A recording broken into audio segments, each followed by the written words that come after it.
2 Samuel pasal 9 ayat 9 hingga ayat yang ke-13 saya bacakan untuk saudara. Lalu raja memanggil Siba, hamba Saul itu, dan berkata kepadanya, segala sesuatu yang adalah milik Saul dan milik seluruh keluarganya, kuberikan kepada cucu tuanmu itu. Engkau harus mengerjakan tanah baginya. Engkau, anak-anakmu, dan hamba-hambamu, dan harus membawa masuk tuayannya, supaya cucu tuanmu itu ada makanannya. Mephiboset, cucu tuanmu itu, akan tetap makan sehidangan dengan aku. Siba mempunyai 15 orang anak laki-laki dan 20 orang hamba. Berkatalah Siba kepada raja, hambamu ini akan melakukan tepat seperti yang diperintahkan tuanku raja kepadanya. Dan Mephiboset makan sehidangan dengan Daud sebagai salah seorang anak raja. Mephiboset mempunyai seorang anak laki-laki yang kecil yang bernama Mika. Semua orang yang diam di rumah Siba adalah hamba-hamba Mephiboset. Demikianlah Mephiboset diam di Yerusalem, sebab ia tetap makan sehidangan dengan raja. Adapun kedua kakinya timpang. Demikian firman Tuhan, saudara dan saya dikatakan berbahagia jika mendengarkan firman Tuhan ini, merenungkannya, memberitakannya, istimewa melakukan dalam kehidupan beriman kita. Bapak Ibu, saudara kekasih di dalam Tuhan, saya kira kisah tentang Daud secara detail beberapa dari saudara sudah sangat mengenal tentang bagaimana perjuangannya ketika ia kemudian dilantik, ditabiskan sebagai seorang raja oleh Samuel. Tidak langsung naik takhta Bapak Ibu. Berbagai rintangan dan halangan dialami oleh Daud. Bahkan pendahulunya, yaitu Saul raja pertama pun geram dan cemburu. Cemburu dengan Daud. Karena rakyat lebih menyenangi Daud. Dan Tuhan pun lebih berkenan kepada Saul. Karena roh Allah telah ditarik dari Saul. Oh, ini menjadi persoalan. Sehingga kalau saudara membaca lebih jauh perjalanan sebelumnya dari teks ini, Bapak Ibu akan menemukan betapa sengsaranya Daud. Tetapi luar biasa, dimulai dari pasal yang ke-5, 2 Samuel, akhirnya Daud menjadi raja dan menyatukan seluruh wilayah, seluruh suku Israel di bawah pemerintahannya. Tentu saja Saul sudah tidak ada. Tentu saja semua yang memusuhinya berhasil dihancurkan. Tidak ada yang tersisa, termasuk keluarga Saul. Nah, kalau saudara baca teks ini, harapannya Bapak Ibu membaca Sabda Bina Umat Pagi, sehingga pasal 9 ayat 1 dari 2 Samuel, hingga kemudian ayat yang ke-8 telah saudara baca. Daud tidak kemudian begitu saja melaksanakan tanggung jawab jabatannya sebagai seorang raja dengan cara yang arogan, tanpa berbelas kasihan. Kalau saudara membaca di 2 Samuel pasal 9, wah itu luar biasa loh. Dia datang ke tempat Saul. Tepatnya di rumah, di kediaman dari Siba. Siba ini adalah satu-satunya yang tersisa dari kerajaan Saul dengan status hamba dari Saul. Daud penasaran dan tanya, nggak adakah yang tersisa dari keluarga ini? Kenapa Bapak Ibu dia repot-repot mencari? Karena Daud berhutang budi pada kasih sayang Yonatan, anak Saul. Mereka bersahabat luar biasa kuat. Dan kebersamaan itu tentunya melahirkan belas kasihan yang luar biasa pada turunan Yonatan, termasuk di dalamnya turunan Saul. Sampai kemudian Daud harus bertanya kepada Siba, Siba mana Siba? Tidak adakah yang tersisa ini? Rupanya Siba menjelaskan, masih ada tuanku. Ada cucu Saul, tepatnya anaknya Yonatan, bernama Mephiboset. Masih ada di sini. Dan kalau saudara membaca lebih jauh, luar biasa. Dia menyatakan banyak hal. Mephiboset, sini. Kau jangan takut. Pokoknya semua ladang yang menjadi milik opamu, menjadi milik dari Saul, akan jadi milikmu. Engkau adalah anak Yonatan. Coba lihat ayat yang ke-7. Kemudian berkatalah Daud kepadanya, janganlah takut. Sebab aku pasti akan menunjukkan kasihku kepadamu oleh karena Yonatan ayahmu. Oleh karena Yonatan ayahmu. Saudara lihat, Yonatan berbuat baik kepada Daud. Yonatan melakukan hal yang benar di hadapan Tuhan untuk Daud. Daud membalas kebenaran, kebaikan, dan budi baik itu kepada Mephiboset, anak Yonatan. Nah, saudara lihat ini catatan yang berikut. Lihat ayat 9-13. Bukan cuma ngomong gitu Bapak Ibu. Oh, dia melakukan lebih jauh dari itu. Apa itu? Dia mengatur teknisnya kayak apa. Supaya Mephiboset terjamin. Dan benar bahwa seluruh milik Yonatan yang juga adalah milik Saul itu benar-benar menjadi milik Mephiboset, cucunya Saul, anaknya Yonatan ini. Apa yang dia buat Bapak Ibu? Dia panggil Siba.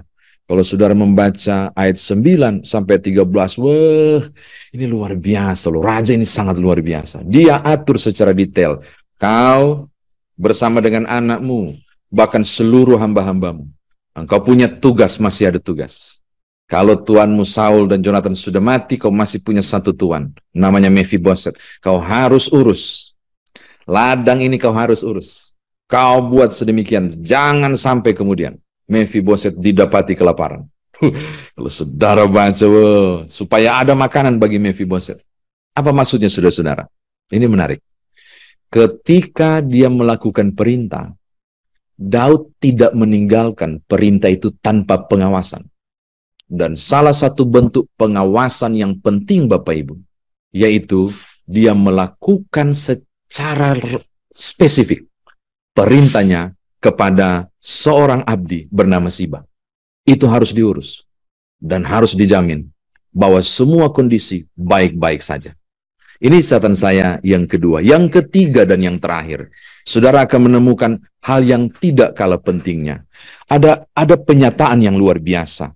Tolong lihat ayat yang ke-12. Mephiboset mempunyai seorang anak laki-laki, ayat 13. Demikianlah Mephiboset diam di Yerusalem, sebab ia tetap makan sehidangan dengan raja.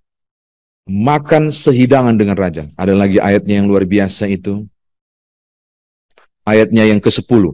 Engkau harus mengerjakan tanah baginya. Mephiboset cucu tuanmu itu akan tetap makan sehidangan dengan aku. Dan ia dianggap sebagai anak raja. Catatan kedua yang terakhir. Belas kasihan Daud bukan cuma menjamin Mephiboset masih memiliki harta benda, peninggalan opanya, kakeknya Saul, atau ayahnya Jonathan. Bukan cuma itu. Tetapi ada satu hal yang dibuat oleh Mephiboset, yaitu dia memberlakukan Mephiboset, anak Yonatan ini, seperti anaknya. Makan sehidangan dengan raja. Dan Mephiboset bersama anaknya bernama Mika terjamin oleh Daud. Wah, ini luar biasa ya. Saya kira demikian firman Tuhan ditafsirkan bagi kita. Nah, sekarang bagaimana kita bawa dalam kehidupan beriman kita? Bagaikan kacang yang lupa pada kulitnya. Mungkin saudara pernah mendengar peribahasa ini. Orang yang lupa pada kebaikan orang lain. Setelah sukses, setelah luar biasa menanjak dan berkecukupan dan menjadi pribadi yang luar biasa, beberapa orang melupakan bahwa dulunya dia biasa-biasa saja. Melupakan bahwa berbagai tapak yang dituju dan dia naiki hingga ke singgasana, kesuksesan, ada orang-orang lain yang terlibat di dalamnya, memberi andil. Tidak dengan Daud. Daud tidak melupakan budi baik Yonatan. Bagi saya, karakter Daud ini sangat tepat untuk diberi contoh dan kita contohi. Orang yang tidak lupa pada kemurahan dan kebaikan orang lain. Yang kedua, Bapak Ibu, Yonatan tidak pernah berpikir tentang peristiwa Mephiboset anaknya dipanggil oleh Daud. Ya, Yonatan udah nggak ada kok. Perbuatan baik yang dibuat kepada Daud tidak dituai oleh Yonatan. Tapi perbuatan baik itu dituai oleh anaknya, Mephiboset, cucunya Saul. Apa yang saya mau katakan?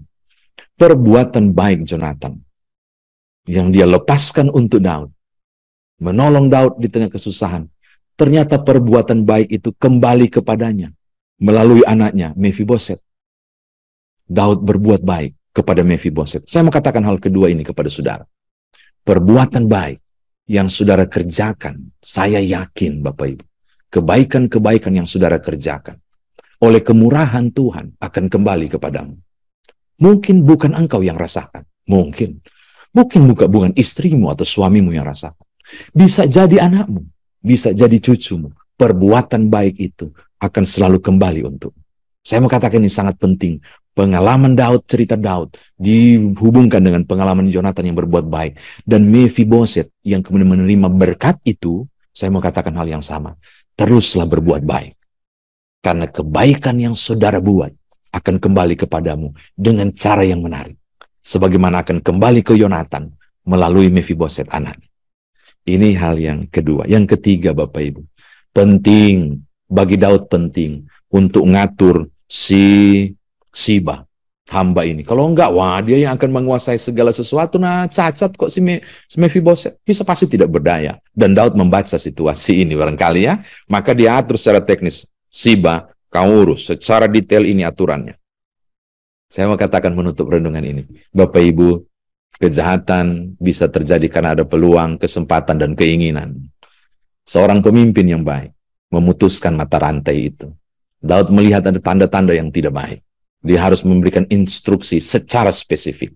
Dan dia berkata kepada Siba, Siba, kau atur semua. Secara detail. Sampai terjamin makanannya Mephiboset ya. Dan dia akan selalu makan sehidangan dengan saya. Saya mau katakan ini sangat penting Bapak Ibu. Mata rantai kejahatan harus dicegah dan diputuskan. Setiap saudara melihat ada peluang tertentu terjadinya kejahatan dan ketidakbenaran tampil, orang percaya harus berani berkata tidak untuk menghalangi proses kejahatan itu terjadi, sebagaimana Daud secara detail memperhatikan hal itu. Saya mau katakan Bapak Ibu menutup firman Tuhan ini. Di luar sana berbagai peluang kejahatan boleh terjadi. Tindakan antisipatif saudara sebagai orang percaya harus dilakukan sebagaimana Daud mengerjakannya. Berani mengatakan ya bila ya, dan tidak bila tidak di atas kebenaran yang Tuhan mau. Dengan cara barangkali memutuskan mata rantai kejahatan-kejahatan itu. Jangan tinggal diam. Kenapa Bapak Ibu? Karena kejahatan terlihat berkoar luar biasa dengan leluasa. Acap kali disebabkan karena orang benar yang tahu kebenaran berdiam diri. Daud melakukannya. Siba, atur. Dia menutup peluang untuk kejahatan terjadi bagi Mephiboset. Kiranya saudara dan saya dimampukan. Tuhan berkati Bapak Ibu. Haleluya. Amin. Mari berdoa. Bapa Surgawi, firman Tuhan sudah kami dengar. Belajar dari kisah Daud. Bagaimana dia tidak melupakan kebaikan orang lain. Belajar dari kisah Yonatan yang melakukan kebaikan dan kebaikan itu kembali kepadanya melalui anaknya sendiri Mephiboset. Belajar dari keprihatinan Daud yang mengerjakan secara detail mencegah bentuk ketidakadilan terjadi. Sehingga berbagai instruksi detail dilakukan. Kami belajar banyak. Tuhan tolonglah kami agar kami boleh berkata dan mau berkata tidak pada yang jahat. Dan mengatakan ya dan getol mengerjakan kebaikan. Memutuskan mata rantai kejahatan melalui prinsip-prinsip kebenaran yang kami buat. Sehingga kami didapati sebagai orang percaya yang berani teguh tampil beda dalam kebenaran yang Tuhan inginkan. Terima kasih Bapa, malam telah menjadi bagian kami. Kami mau istirahat. Biarlah istirahat malam kami atau sisa kegiatan kami malam ini terus ada dalam penyertaan-Mu. Demi Tuhan Yesus Juru Selamat, kami berdoa. Amin.